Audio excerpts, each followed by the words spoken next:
Hello to all my dear students, my name is Sumit Rana. बच्चों, आप सभी का हमारे एसआरबीएससी क्लासेस में बहुत बहुत स्वागत है। आज का जो लेक्चर हमारा होने वाला है ये बहुत इंपॉर्टेंट लेक्चर है, जो कि बायो इंस्ट्रूमेंटेशन के ऊपर हम लोग डिस्कस करेंगे। जैसा कि हम लोग BSc third year third semester, that means जो हमारा बीएससी सेकेंड ईयर है, जो हमारे यूपी के छात्र हैं स्पेशली उनके लिए, कि जो बीएससी सेकेंड ईयर का जो थर्ड सेमेस्टर है उस पेपर का नाम है आपका क्या, molecular biology, bio instrumentation and biotechnique. तो मॉलिक्यूलर बायोलॉजी के अंतर्गत करीबन करीबन मैंने यहाँ पर अलग कर दिया है, सेपरेशन कर दिया है। मॉलिक्यूलर बायोलॉजी के अंदर 4 यूनिट को कवर किया गया है, जिसमें हम लोग translation, transcription, regulation of gene expression first and second को डिस्कस करेंगे।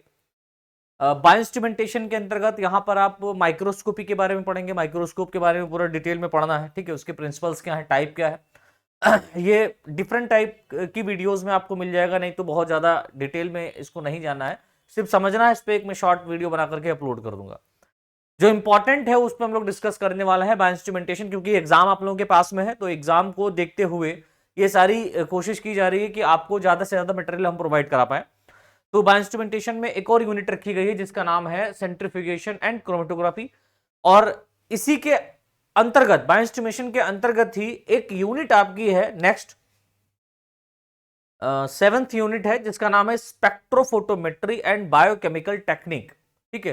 तो इसको भी हम लोग बायो इंस्ट्रूमेंटेशन के अंतर्गत ही डिस्कस करेंगे, बराबर। तो आज जो बायो इंस्ट्रूमेंटेशन का जो पहला हम यहां पर यूनिट लेकर के आए हैं, या हम ये कह सकते हैं पहला लेक्चर लेकर के आए हैं, और ये जो यूनिट आपकी है ये 6वीं यूनिट है, यूनिट 6 है। और इस 6 यूनिट में जो पहला लेक्चर बनेगा वो सेंट्रीफ्यूगेशन के ऊपर बनेगा, ठीक है, कि सेंट्रीफ्यूगेशन क्या होता है, what is the meaning of centrifugation, और कितने प्रकार के सेंट्रीफ्यूगेशन हो सकता है, टाइप्स क्या है सेंट्रीफ्यूगेशन के। तो टाइप ऑफ सेंट्रीफ्यूगेशन और प्रिंसिपल्स ऑफ सेंट्रीफ्यूगेशन, राइट, इसके बारे में समझना है, समझ रहे हैं, इसी के बारे में पूरा देखना है। तो सेंट्रीफ्यूगेशन का पहला लेक्चर ही होगा। इस कंप्लीट लेक्चर में सेंट्रीफ्यूगेशन के पूरे प्रोसेस को खत्म कर देंगे। उसके बाद में हमारा जो नेक्स्ट जो टॉपिक रहेगा वो क्रोमेटोग्राफी के ऊपर रहेगा। तो क्रोमेटोग्राफी का भी नेक्स्ट लेक्चर लेकर के आएंगे। 2 लेक्चर में पूरी यूनिट खत्म कर देंगे यहां पर। मतलब देखिए, मैं मटेरियल आप लोगों को बहुत ज्यादा प्रोवाइड करा रहा हूं, समझिए बच्चों, मैं मटेरियल आप लोगों को बहुत ज्यादा प्रोवाइड करा रहा हूं एक ही लेक्चर के अंदर। अगर भी ये चाहूं तो इसी सेंट्रीफ्यूगेशन की 2 या 3 वीडियो में बना करके डाउन अपलोड कर सकता हूं आप लोगों के बीच में, लेकिन उससे कोई फायदा नहीं। आपको एक ही वीडियो के अंदर कंप्लीट स्टडी मटेरियल या कंप्लीट नॉलेज मिल जाए, भले ही टाइम ड्यूरेशन कितना भी हो। मेरा एक सपना है, उस सपने को मैं बस पूरा करना चाहता हूं, जो मैं सत्र के शुरुआती दौर में बोला था कि YouTube के ऊपर अब भर भर के वीडियोस आने वाली है, छाप के रख देंगे वीडियोस को। जो पिछली बार मैंने जिम्मेदारी ली थी वो मैं नहीं निभा पाया, कुछ जिम्मेदारियां अन्य आ गई, तो इन जिम्मेदारियों से उन जिम्मेदारियों को अगर कंपेयर करें तो दोनों बराबर थी, तो दोनों निभाना जरूरी था। ऐसा नहीं कि ये छोटी है वो बड़ी, नहीं। बैलेंस करना लाइफ में बहुत इंपॉर्टेंट होता है बच्चों, लाइफ को बैलेंस करना बहुत इंपॉर्टेंट होता है। घर को, अपने काम को, अपने पैशन को, अपनी गृहस्थी को बैलेंस करना बहुत इंपॉर्टेंट होता है।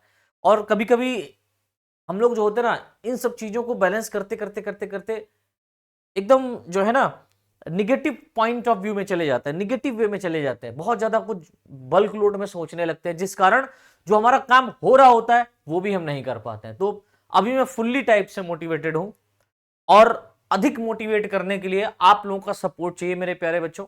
जितना ज्यादा शेयर करेंगे वीडियो, जितना ज्यादा आप लोग हमारे यूट्यूब चैनल से कनेक्ट करेंगे, टेलीग्राम पे आकर के जुड़ेंगे, वहां पर जुड़ने का मेन मकसद क्या है, आप लोगों को यही पीडीएफ फाइल वहां पर पहुंचाना है, ठीक है। अब पूरी शिक्षा को हम फ्री में यहां पर प्रोवाइड कर रहे हैं, चाहे वो ऑनलाइन हो या ऑफलाइन हो। ये ऑफलाइन का मेरे दिमाग में कल मैंने थोड़ा सा इंस्पायर हुआ हूं, मैं एक मूवी मैंने देखी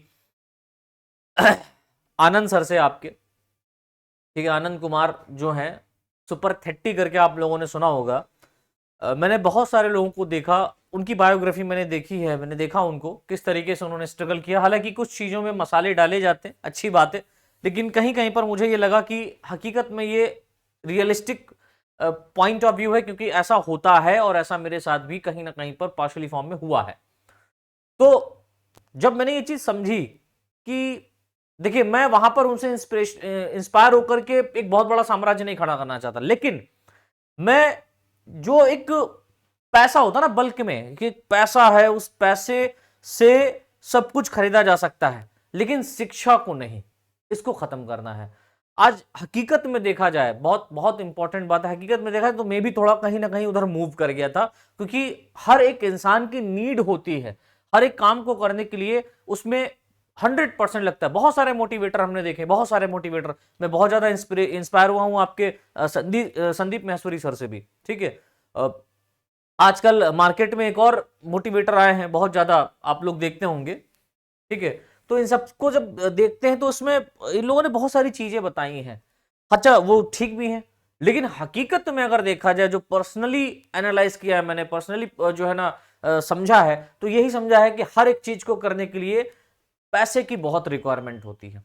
पैसा है तो वाकई में सब कुछ हो सकता है, पैसा अगर है तो फ्री में शिक्षा भी दी जा सकती है, ठीक है। लेकिन जब हम पैसा कमाने में लग जाते हैं तो वही चीज वहां पर थोड़ा सा दिक्कत करने लग जाती है। ऐसा मैंने अनुभव किया कल रात में, ठीक है। करीबन 2-2:30 बजे तक नींद आती नहीं है, तो कुछ ना कुछ करते रहते हैं, सोने के लिए पढ़ते हैं, नहीं अगर नींद आती तो फिर कभी कभी मूवी देख लेते हैं, मनोरंजन करना भी बहुत जरूरी है, तो पगलिया जाएंगे तो पढ़ाएंगे कौन आपको यहाँ पे, ठीक है। तो ये सब चीजें जब आती हैं सामने तो इनसे कुछ सीखने को मिलता है। तो उनकी बायोग्राफी में मैंने एक चीज सीखी कि वाकई में कि राजा का जो बेटा है वो हमेशा राजा ही नहीं बनेगा, अब राजा का बेटा वो राजा बनेगा जो हकदार होगा। बीएससी बहुत कॉस्टली हो गई अगर देखा जाए, ठीक है।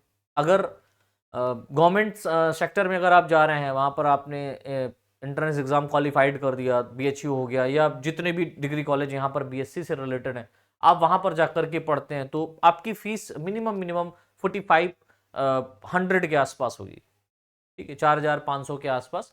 ये वहां पर 4500 या 5000 के 6000 के अबव होगी।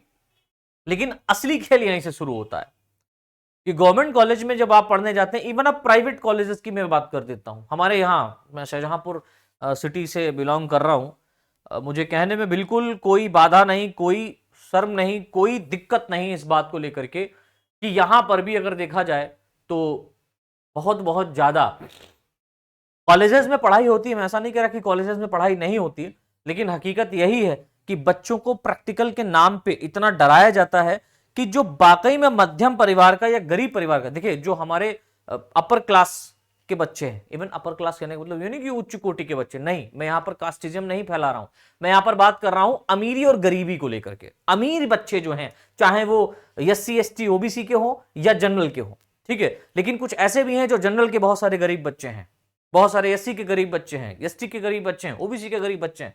मैंने कहा ना मैं कास्टिज्म नहीं फैला रहा हूं, लेकिन मैं यहां पर सिर्फ गरीबी और अमीरी को लेकर के चल रहा हूं कि अमीर का बच्चा, अगर आप, जाहिर सी बात है, आपके पास पैसा है तो आप कोटा में पढ़ रहे हो, आप कंपटीशन की प्रिपरेशन कर रहे हो, और आपके पास पैसा नहीं है तो आप रिक्शा चला रहे हो, आप ट्यूबलाइट के नीचे बैठ के पढ़ रहे हो, आपके घर में लाइट जला। वैसे तो आज की डेट में अगर मेरा जहां तक अनुमान है, शायद बहुत बहुत कम ऐसा हुआ है या रह गया है कि जो पढ़ने वाले बच्चे हैं उनको आगे प्रोत्साहित करने के लिए लोग नहीं मिलते हैं, बिल्कुल मिलते हैं।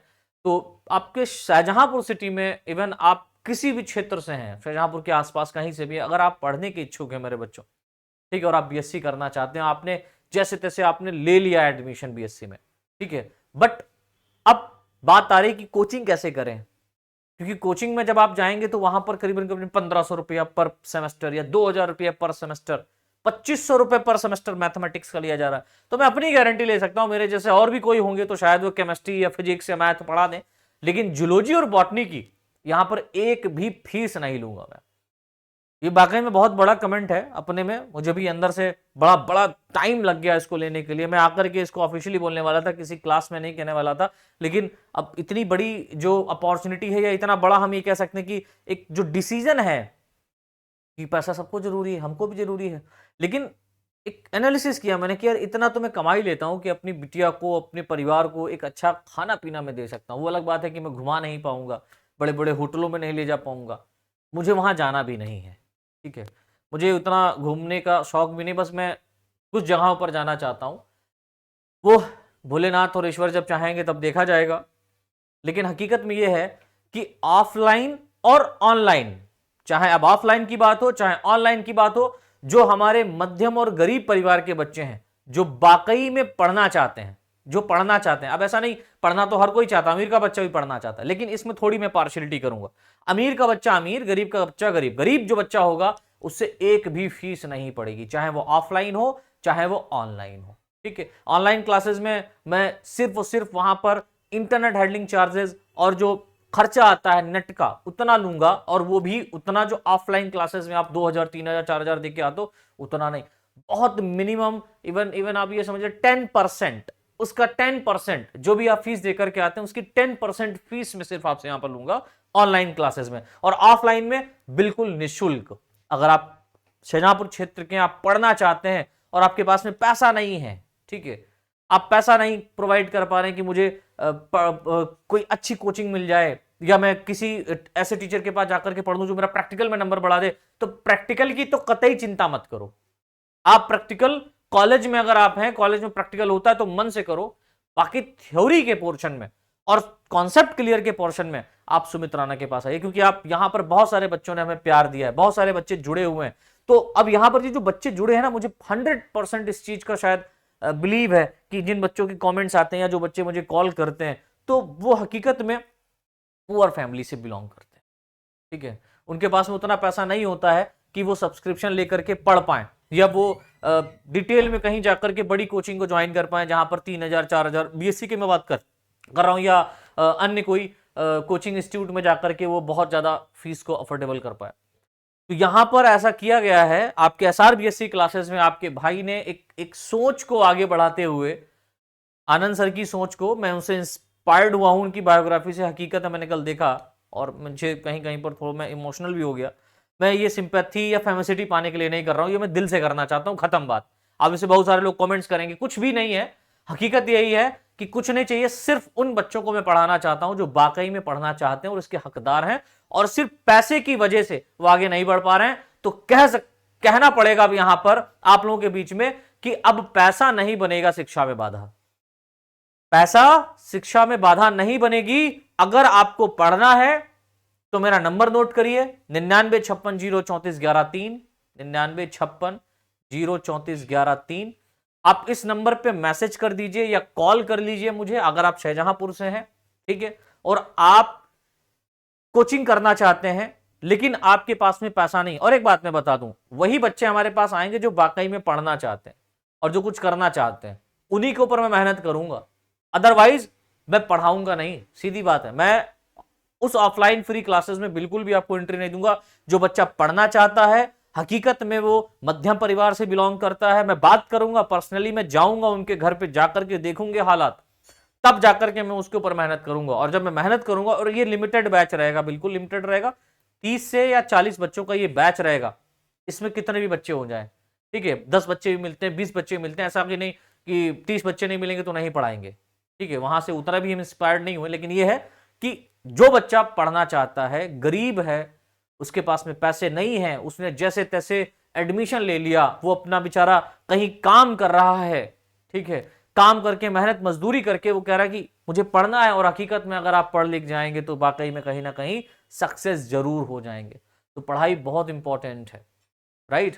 तो आप लोगों से गुजारिश है, सबसे ये कहना है कि इस वीडियो को प्लीज शेयर कर दीजिएगा, क्योंकि इसमें मैंने एक बहुत बड़ी अपडेट या बहुत एक छोटी सी बात मैंने बोल दी है जो मैं अपने स्तर से अपने दिल से करना चाहता हूं, कि जो हमारे गरीब बच्चे हैं जो वाकई में पढ़ना चाहते हैं, उनके लिए यहाँ पर सारी सुविधाएं हैं, वो आ सकते हैं, यहाँ पढ़ सकते हैं। भाई रहने के खाने के लिए तो आपको अपने घर ही जाना पड़ेगा, लेकिन पढ़ने के लिए आप बिल्कुल हमें ज्वाइन कर सकते हैं, निसंकोच आ सकते हैं, बिल्कुल भी घबराने की बात नहीं। एक पैसा नहीं पड़ेगा, निःशुल्क क्लासेस आपकी ये रहेंगी, बिल्कुल निःशुल्क, 1 रुपया नहीं लूंगा, अपनी रोजी पे खड़ा हूं, ठीक है, इसको रोजी बोल सकते हैं, क्योंकि यहीं से आप लोगों ने मुझे इतना आगे बढ़ाया और मैं आप लोगों के लिए दिल से वाकई में करना चाहता हूं, क्योंकि वहां से मैंने देखा कि जो पढ़ना चाहते हैं वो पैसों की वजह से पीछे रह जाते हैं। क्योंकि मैंने भी इस चीज को फेस किया था, बहुत बार पैर छुए थे मैंने, सर प्लीज पढ़ा दीजिए, इतना नहीं दे पाएंगे, 3000 ले लीजिए, 4500 नहीं दे पाएंगे, तो मुश्किल से 1000 रुपए कम किए थे, तो 3500 रुपए हमने जूलॉजी की क्लासेस के लिए दिए थे। किसको दिए थे, किस लिए दिए थे, नहीं बताएंगे, सीक्रेट थोड़ा रहने दीजिए। शायद उनको भी ना पता हो कि हमने कितना मनते और कितनी मिन्नत की थी जब परिस्थितियां प्रतिकूल थी। आज अनुकूल हैं आप लोगों की वजह से, परिवार भी हमारा संपन्न है, कोई दिक्कत नहीं है। बस इतना है कि मैं जो करना चाहता हूं वो ईश्वर की नजरों में आप लोगों के प्यार के लिए और उन बच्चों को आगे बढ़ाना चाहता हूं जो वाकई में इसके हकदार हैं। तो ज्यादा से ज्यादा शेयर करिए, जो बच्चे पढ़ना चाहते हैं आए, मैं उनको फ्री में क्लासेस यहां पर पढ़ाऊंगा, सिर्फ उन बच्चों को जो गरीब है। नोट कर लीजिएगा, उन बच्चों को जो गरीब हैं, अपनी मेहनत मजदूरी करके कहीं पर एडमिशन लिए हैं अपना, वहां कॉलेज नहीं जा पा रहे हैं या कॉलेज साइड से अपना कर रहे हैं, पढ़ना चाहते हैं, वो हमें ज्वाइन करें। कॉल करिएगा 9956043113 पे। चलिए अब सीधे हम लोग आते हैं, अगर आप ऑफलाइन क्लास नहीं ज्वाइन कर पा रहे हैं तो आप लोगों को बता दूं कि YouTube के ऊपर तो मैं पूरा मटेरियल अपलोड ही कर रहा हूं, लेकिन बात वो आती है ना कि एक ऑफलाइन क्लासेस में जब आप आएंगे बैठेंगे, एक जो फेस टू फेस कांटेक्ट होगा हमारा और आपका, तो एक अलग ही कॉन्फिडेंस डेवलप होगा। तो चलिए स्टार्ट करते हैं सेंट्रीफ्यूगेशन एंड क्रोमेटोग्राफी का पहला लेक्चर, जिसमें हम सेंट्रीफ्यूगेशन के बारे में डिस्कस करेंगे, इसके टाइप ऑफ सेंट्रीफ्यूगेशन को भी इसमें देखेंगे। तो क्या होता है सेंट्रीफ्यूगेशन, राइट? इसको हिंदी में कहते हैं अपकेंद्रण। क्या कहते हैं बच्चों? अपकेंद्रण। तो अपकेंद्रण कहने का मतलब क्या हुआ, सेंट्रीफ्यूगेशन कहने का मतलब क्या हुआ? देखिए नाम से ही कुछ एक काम पता चल रहा है, सेंटर या सेंट्री मतलब सेंटर में, फ्यूगेशन मतलब घूमेगा, एक सेंटर में कोई चीज घूमेगी, हम ऐसे समझते हैं एक नॉर्मल लैंग्वेज में, एक सेंटर में कोई चीज घूमेगी जो उसके चारों तरफ क्या करेगी, रोटेट करेगी, काफी तेजी से रोटेट करेगी, और इसी को हम क्या कह दिए, सेंट्रीफ्यूगेशन कह दिए हैं, अपकेंद्रण कह दिए हैं। अब ये है क्या, इसको समझना है। तो देखिए पहला पॉइंट यहां पर लिखा हुआ है कि वह प्रक्रिया जिसके द्वारा सॉलिड पार्टिकल्स, वह प्रक्रिया जिसके द्वारा सॉलिड पार्टिकल्स दैट मींस ठोस जो पदार्थ हैं या ठोस पार्टिकल हैं, ठीक है, उनको लिक्विड से, अब वो जो ठोस पार्टिकल है किसी लिक्विड में पड़े हुए हैं या मिक्स हैं, राइट, लिक्विड से सेंट्रीफ्यूगल फोर्स दैट मींस प्रेरक बल या इसको हम कहते हैं चालक बल का यूज करके अलग किया जाता है, उसी प्रोसेस को अपकेंद्रण या सेंट्रीफ्यूगेशन कहते हैं। जैसे एक मैं बहुत छोटा सा एग्जांपल देता हूं, हम सभी लोग ग्रामीण क्षेत्र से बिलोंग करते हैं। अब जो बड़े बड़े शहरों में बच्चे रहते हैं, आई होप वो भी शायद वो खेलते हो, एक नहीं हम लोग धागा जो जैसे पतंग उड़ाते हैं वो वाला धागा या कुछ भी, हम उसको सद्दी बोलते हैं हमारे यहाँ, उसको सद्दी में हम क्या करते हैं कि एक छोर पे ईंट बांधते हैं, छोटी सी एक ईंट, छोटी सी ईंट बांधते हैं, गिट्टक बांधते हैं, और फिर हम लोग लंगड़ लड़ाते हैं, है ना। तो उसी को हम समझाने का प्रयास कर रहे हैं कि कभी कभी कहते हैं आओ आओ लड़ा लें, घुमाते हैं ऐसे, है ना। तो वो चीज जो घूम रही है, तो आप देखिए वहां पर आप नोट कीजिए क्या कि जो ईंट होती है, जो ईंट का छोटा सा टुकड़ा होता है, वो चारों तरफ घूमता है किसके, आपके फिंगर के, क्योंकि आप ऐसे पकड़ के ऐसे ऐसे घुमाओगे ना, इस तरीके से या ऐसे ऐसे घुमाओगे, तो जब ऐसे घुमाएंगे तो जो भारी चीज होगी वो कहां चली जाएगी, आधार की तरफ, सामने की तरफ, है ना। और जो सेंटर में आप यहां से फोर्स दे रहे हैं, वो फोर्स पड़ रहा है इसके ऊपर, और ये फोर्स किसके द्वारा जा रहा है, धागे के द्वारा, ठीक है। तो ये चारों तरफ क्या करे, रोटेट करे, एक सेंटर में कोई चीज रोटेट करे, बिल्कुल उसी तरीके से यहां पर एक इंस्ट्रूमेंट का प्रोडक्शन किया गया, इंस्ट्रूमेंट प्रोड्यूस किया गया है, निर्मित किया गया, बनाया गया है, जिसमें क्या होता है कि कुछ ऐसे सब्सटेंस को लिया जाता है जिसके अंदर सॉलिड पार्टिकल, लिक्विड पार्टिकल होता है, राइट। तो सॉलिड पार्टिकल को उस लिक्विड से अलग करने के लिए सेंट्रीफ्यूगेशन का प्रोसेस किया जाता है। तो बड़े बड़े जो चीजें, बड़ी बड़ी पदार्थ होती हैं, वो बेस आधार में नीचे की तरफ चली जाती हैं या कुछ ऊपर आ जाती हैं, तो सबसे बड़े नीचे, फिर ऊपर, इस तरीके से अरेंज हो जाता है उसमें। अभी आगे बताऊंगा मैं पूरा प्रोसेस। देखिए लिखा हुआ है नेक्स्ट पॉइंट, सेंट्रीफ्यूगेशन का उपयोग सभी प्रकार के पार्टिकल्स को उनके सेडिमेंटेशन प्रॉपर्टीज के आधार पर सेपरेट करने के लिए किया जाता है।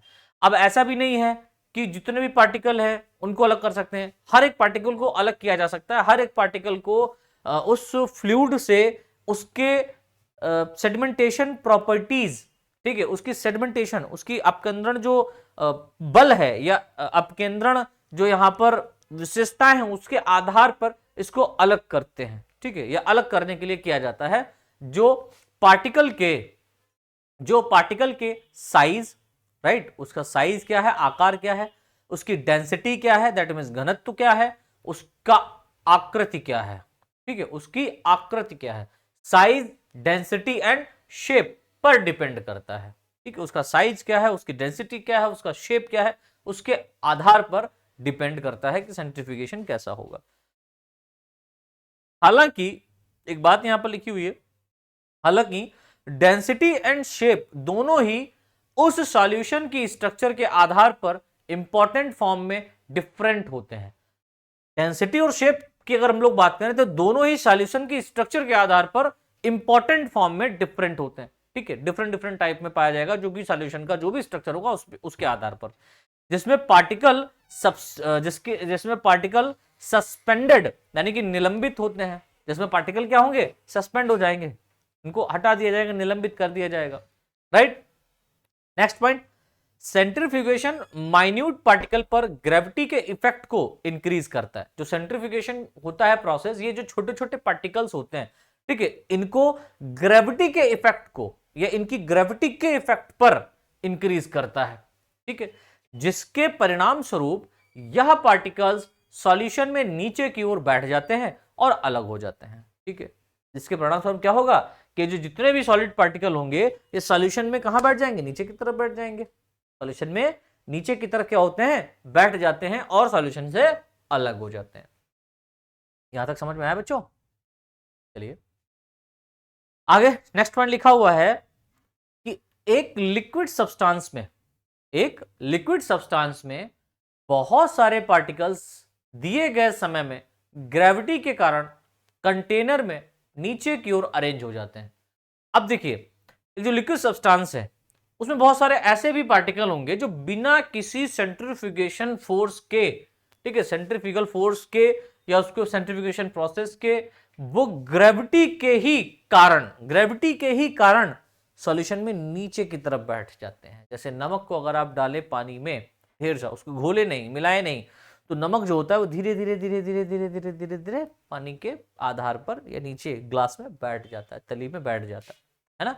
लेकिन इन पार्टिकल्स के अलग होने के लिए रिक्वायर्ड टाइम अनप्रैक्टिकल होता है। तो अब ये पता नहीं चलेगा, लेकिन देखिए बात क्या कही गई कि एक ग्रेविटी के आधार पर अपने आप तो पार्टिकल सॉल्यूशन में बैठेंगे, लेकिन इस सॉल्यूशन में जो पार्टिकल बैठ रहे हैं इसका कोई टाइम ड्यूरेशन नहीं है। ठीक है, अनप्रैक्टिकल टाइम है, कितनी भी समय में, कितनी भी देरी में वो पार्टिकल्स उस सॉल्यूशन में नीचे की तरफ बैठ पाएंगे। लेकिन हम क्या करें, अगर सेंट्रीफ्यूगेशन कर दें तो जो घंटों का या कई दिनों का काम है वो मिनट में हो जाएगा। समझ रहे हैं? चलिए नेक्स्ट पॉइंट देखिए, लिखा हुआ है कुछ अत्यधिक माइन्यूट पार्टिकल सॉल्यूशन में अलग नहीं होते हैं। कुछ ऐसे ही पार्टिकल होते हैं जो बहुत बहुत छोटे पार्टिकल होते हैं, वो सॉल्यूशन से अलग ही नहीं होते हैं, और इनके सेपरेशन के लिए हाई सेंट्रीफ्यूगल फोर्स की रिक्वायरमेंट होती है। ठीक है, सेंट्रीफ्यूगेशन के द्वारा एक फोर्स जनरेट होता है and this force are also called a centrifugal force. Right, और ये सेंट्रीफ्यूगल फोर्स कम और ज्यादा किया जा सकता है। तो कुछ बहुत जो माइन्यूट पार्टिकल होते हैं जिनको सॉल्यूशन से अलग करना होता है, तो उसके लिए यहां पर बहुत तेजी का या हाई सेंट्रीफ्यूगल फोर्स दिया जाता है। राइट, तेजी से सेंट्रीफ्यूगेशन कराया जाएगा। देखिए नेक्स्ट पॉइंट लिखा हुआ है, जब एक सस्पेंशन एक सर्टेन स्पीड या रिवोल्यूटिंग पर मिनट, आरपीएम, रिवोल्यूटिंग पर मिनट, एक सर्टेन स्पीड यानी कि स्पीड में काम करेगा, जिस स्पीड को हम लोग क्या कहते हैं, आरपीएम, रिवोल्यूशन पर मिनट, पर रोटेशन के अधीन होता है।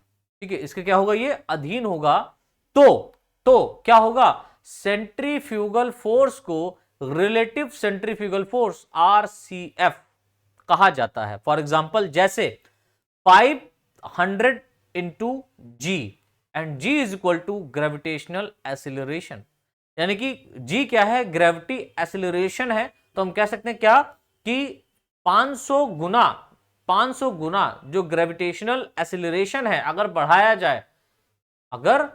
जाए तो वो अर्थ के ग्रेविटेशनल फोर्स से ज्यादा होगा। जैसे देखिए लिखा हुआ तो 500 इंटू जी के आरसीएफ का अर्थ है, इसका मीनिंग क्या हुआ, इसका अर्थ है कि पार्टिकल पर लगाया गया सेंट्रीफ्यूगल फोर्स, जो पार्टिकल पर फोर्स लगाया जा रहा है वो अर्थ ग्रेविटेशनल फोर्स से 500 गुना अधिक होता है। ठीक है, यानी कि जो पृथ्वी में जो ग्रेविटी है, ये पृथ्वी, अब कोई भी चीज ऊपर फेंकते हैं तो नीचे आता है। क्यों? ग्रेविटी की वजह से। इतना तो पढ़े होंगे फिजिक्स यार, ग्रेविटी की वजह से कोई भी चीज नीचे आती है, राइट। तो जो ग्रेविटी के अंदर जो खींचने की क्षमता है या पावर है, उससे भी 500 गुना अधिक जब हम फोर्स लगाएंगे तो उसको हम लोग बोलते हैं ग्रेविटेशनल एक्सेलरेशन। ठीक है, तो 500 गुना, 500 गुना ग्रेविटेशनल एक्सेलरेशन के आरसीएफ का मतलब होता है कि पार्टिकल पर जो भी फोर्स लगाया गया, सेंट्रीफ्यूगल फोर्स लगाया गया, वो अर्थ में जो ग्रेविटेशनल फोर्स होता है उसका 500 गुना अधिक होता है। समझ रहे हैं? चलिए, इसके बाद में हम बात करेंगे प्रिंसिपल ऑफ सेंट्रीफ्यूगेशन। ठीक है, सेंट्रीफ्यूगेशन का सिद्धांत क्या है? क्वेश्चन आ सकता है एग्जाम में, 1-2 नंबर में पूछा जा सकता है लिखने के लिए, है ना। तो सिद्धांत क्या है, फटाफट लिख लो। तो पहला पॉइंट देखिए, यहां पर लिखा हुआ है, एक सॉल्यूशन में सॉल्वेंट पार्टिकल के सिंक से अधिक डेंसिटी वाले पार्टिकल, एक सॉल्यूशन में सॉल्वेंट पार्टिकल के सिंक से अधिक डेंसिटी वाले पार्टिकल ग्राउंड पर होते हैं। वो ऑलरेडी कहां होते हैं? ग्राउंड पर होते हैं। जबकि सॉल्वेंट से कम डेंसिटी वाले पार्टिकल सरफेस पर फ्लोट करते हैं। उसकी सरफेस पर क्या करते हैं? फ्लोट करते, तैरते रहते हैं। ठीक है, डेंसिटी का डिफरेंस जितना लार्ज होगा, ठीक है, यानी कि जो डेंसिटी है इसका जो डिफरेंस होगा, जितना ज्यादा लार्ज होगा, जितना ज्यादा बृहद होगा, पार्टिकल उतनी ही तेजी से मूव करेंगे। पार्टिकल उतनी ही तेजी से क्या करते हैं? मूव करते हैं। डेंसिटी वेरिएशन के ना होने पर पार्टिकल स्टेबल हो जाते हैं। अगर डेंसिटी में कोई वेरिएबल नहीं होगा तो जो पार्टिकल होगा सॉल्यूशन में वो क्या हो जाता है? स्टेबल हो जाता है, सॉरी वो पार्टिकल स्टेबल हो जाएगा।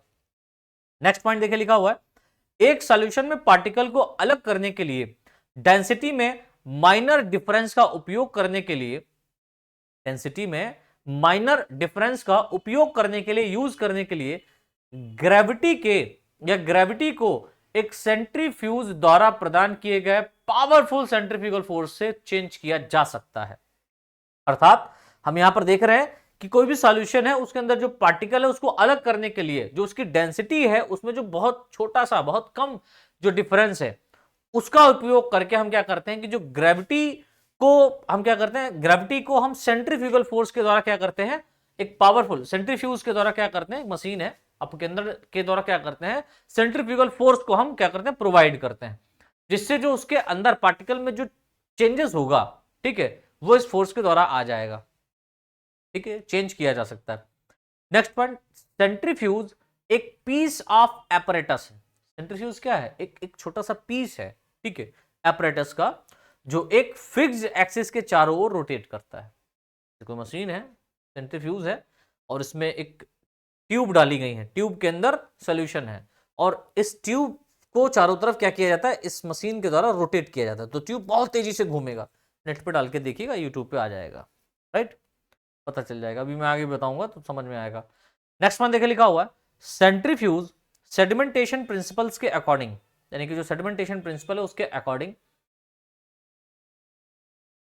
ऑपरेट यानी कि संचालित होता है, जिसमें कहा गया है कि डेंस मटेरियल यानी कि जो सघन या बहुत गाढ़े जो मटेरियल होते हैं और पार्टिकल, ठीक है, centripetal acceleration, centripetal acceleration, that means अभिकेंद्री त्वरण, इसको हिंदी में कहते हैं अभिकेंद्री त्वरण के परिणाम स्वरूप रेडियल डायरेक्शन, रेडियल डायरेक्शन मतलब त्रिज्यीय दिशा, रेडियल डायरेक्शन में फ्लो करता है, रेडियल डायरेक्शन में क्या करता है, फ्लो होते हैं या करता है, राइट। नेक्स्ट पॉइंट देखिए, लिखा हुआ है, समवर्ती रूप से, समवर्ती रूप से मतलब कन्वर्जिंग फॉर्म में लेस डेंसिटी वाली चीजें सॉरी कन्वर्जिंग फॉर्म में लेस डेंसिटी वाली चीजें किनारे से दूर हो जाती हैं और सेंटर में चली जाती हैं। तो समवर्ती रूप से लेस डेंसिटी वाली जो पार्टिकल होते हैं या जो भी सब्सटेंस होगा वो उसके कॉर्नर से दूर हो जाएंगे, कॉर्नर से दूर हो जाएंगे और कहां आ जाएगा, सेंटर में आ जाती हैं। ठीक है, एक लेबोरेटरी सेंट्रीफ्यूज में जिन सैंपल ट्यूब्स का यूज होता है उसमें लोअर डेंसिटी मटेरियल का ऊपर की ओर चढ़ने का कारण बनता है। ठीक है, जो लेबोरेटरी में सेंट्रीफ्यूज यूज किया जाता है उसमें जो सैंपल ट्यूब में डाले जाते हैं, ठीक है, तो सैंपल ट्यूब का यूज होता है, उसमें जो लोअर डेंसिटी मटेरियल होता है ना वो ऊपर की ओर चढ़ने का कारण बनता है, जबकि हाई डेंसिटी मटेरियल ट्यूब में नीचे की ओर आ जाता है। तो जो कम घनत्व वाले पार्टिकल होंगे वो सरफेस पे आएंगे और ऊपर चढ़ेंगे, और जो ज्यादा घनत्व वाले पार्टिकल होंगे वो आधार की तरफ जाएंगे। जैसा कि यहां पर आप देखिए, ये एक सेंट्रीफ्यूज है, एक मशीन है, एक ऑपरेटर्स है, इसमें आप देखते हैं कि सेंट्रीपिटल फोर्स लगाया जा रहा है, कहां से, सेंटर से, एक सेंटर यानी एक्सिस से इसको घुमाया जाएगा तेजी से, ठीक है, वेलोसिटी दी जाएगी और इसके द्वारा यहां पर एक फोर्स जनरेट होगा, and this force are also called as centripetal force, that means centre से जनरेट किया जाने वाला फोर्स। अगर आप ध्यान से देखें तो इसमें देखिए ये ऑर्बिट है, इस ऑर्बिट में चारों तरफ क्या किया जाएगा, इस ट्यूब को घुमाया जाएगा। तो ये जो ट्यूब है ये बिफोर ट्यूब, दैट मींस जब इसमें हमको रखा था तब, और बाद में जब आप देखेंगे, जब रोटेशन हो जाएगा, जब आप देखेंगे तो इसमें जो पार्टिकल्स थे वो कहां पर आ गए हैं, इसके आधार पर आ गए हैं, पैलेट पे चले गए हैं, ठीक है। तो बिफोर एंड आफ्टर, राइट, जब आप इस ट्यूब को बाहर निकाल के देखें तो बिफोर सेंट्रीफ्यूगेशन कुछ इस तरीके से दिखता था, और आफ्टर सेंट्रीफ्यूगेशन यहां पर देखेंगे जो सॉल्यूशन था इसमें जो लिक्विड सब्सटेंस है, जो लिक्विड है वो ऊपर आ गया, और जो हायर सब्सटेंस है वो नीचे की तरफ, ठीक है, नीचे की तरफ पहुंच गया। ये कहां आ गया, नीचे की तरफ आ गया, राइट।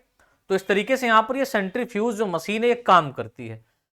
अब बहुत बहुत इंपॉर्टेंट एक क्वेश्चन बनता है कि टाइप ऑफ सेंट्रीफ्यूज कितने, यानी कितने प्रकार की सेंट्रीफ्यूज हो सकती हैं, है ना, ये अपकेंद्रण कितने प्रकार के होते हैं, क्वेश्चन बनता है इस पे बच्चों, ठीक है। अपकेंद्रण के प्रकार तो हैं तो बहुत सारे, लेकिन हम कुछ ही यहां पर इंपॉर्टेंट जो सेंट्रीफ्यूज है उनको डिस्कस करेंगे, राइट। तो देखिए लिखा हुआ है ये फॉलोइंग टाइप्स के होते हैं, ठीक। पहला आपका यहां पर है लो स्पीड सेंट्रीफ्यूज, दूसरा है हाई स्पीड सेंट्रीफ्यूज, तीसरा है अल्ट्रा सेंट्रीफ्यूज, चौथा है बेंच टॉप सेंट्रीफ्यूज, पांचवा है कंटिन्यूअस फ्लो सेंट्रीफ्यूज, छठवां है गैस सेंट्रीफ्यूज, गैस में भी पार्टिकल्स को अलग किया जाता है, गैस के द्वारा भी क्या किया जाता है, सेंट्रीफ्यूगेशन होता है। सातवां है हिमेटोक्राइट सेंट्रीफ्यूज, आठवां है माइक्रो सेंट्रीफ्यूज, नवा है refrigerated centrifuge, and at last vacuum centrifuge, या इसको हम लोग बोलते हैं कंसंट्रेटर्स इसको बोला जाता है, वैक्यूम सेंट्रीफ्यूज को, राइट। तो करीबन 10 प्रकार के सेंट्रीफ्यूज यहां पर हैं, जिनके द्वारा 10 प्रकार से सेंट्रीफ्यूगेशन प्रोसेस को कराया जा सकता है, ठीक है। तो यहां तक सभी को समझ में आया बच्चों, इतना समझ में आया। अब देखिए, अब आगे मैं सेंट्रीफ्यूज को भी पढ़ा दूं इसी में, लेकिन हकीकत यह है कि इतना ही रखते हैं, ठीक है। नेक्स्ट लेक्चर में हम लोग टाइप ऑफ सेंट्रीफ्यूज के बारे में डिस्कस कर लेंगे। तो सेंट्रीफ्यूज क्या है वो हम लोगों ने देख लिया, टाइप ऑफ सेंट्रीफ्यूज को नेक्स्ट लेक्चर में ले आएंगे, क्योंकि बहुत बड़ा लेक्चर हो जाएगा। कि अभी मैंने देखा है बहुत ज्यादा मैंने डिटेल में लिखा हुआ है, यहां पर 10 हैं तो कम से कम 4 आप लोगों को हम पढ़ाएंगे।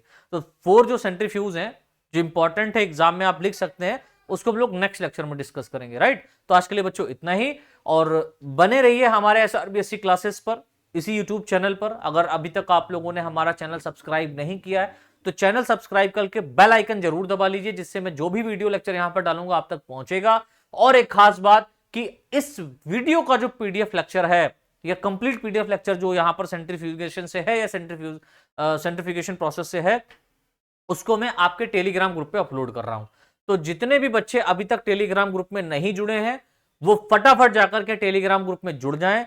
PDF फाइल को पाने के लिए आप चाहे 3rd ईयर में है, 1st ईयर में है, 2nd ईयर में है, या आप यूपी से किसी भी सेमेस्टर यूपी से किसी भी यूनिवर्सिटी में किसी भी सेमेस्टर से हैं, उन सबकी PDF फाइल आपको फ्री में यहां पर हमारे टेलीग्राम ग्रुप के ऊपर प्रोवाइड की जा रही है। तो लाभ लेने के लिए आप फटाफट जुड़ें, शेयर करें ज्यादा से ज्यादा। बहुत बहुत धन्यवाद।